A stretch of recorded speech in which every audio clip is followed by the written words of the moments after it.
Good morning mga kapatid, meron tayong binabantayang sama ng panahon sa loob ng ating Philippine Area of Responsibility at mataas po ang tsansa nito maging isang ganap na bagyo o ito po ay posibleng maging bagyong Krising in the next 24 hours ayon sa Pag-asa. Ito po ay huling namata ng Pag-asa sa around 975 kilometers east ng southeastern Luzon. So banda dito po yung ating sama ng panahon na.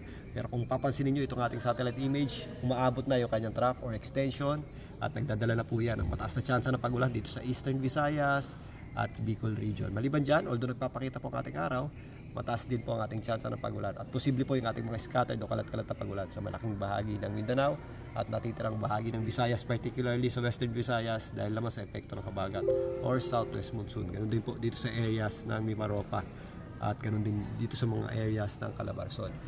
Habang papaakyat po itong ating binabantayang sama ng panahon, mas madadagdagan pa po ang mga pag-ulan niya dito po sa mga areas ng Bicol region. At sa darating na weekend or papasok na weekend mula Friday hanggang Saturday at Sunday, doon natin mas mararamdaman ang epekto nito dito sa Metro Manila at sa malaking bahagi ng Luzon. Kaya again, mag-anda po tayo at mag-ingat po tayo sa mga posibleng epekto itong ating binabantayang sama ng panahon. Lalo na, yan po ay didikit sa ating landmass or kalupaan at magpapalakas o mag-enhance ng ating habagat. Ingat mga kapatid!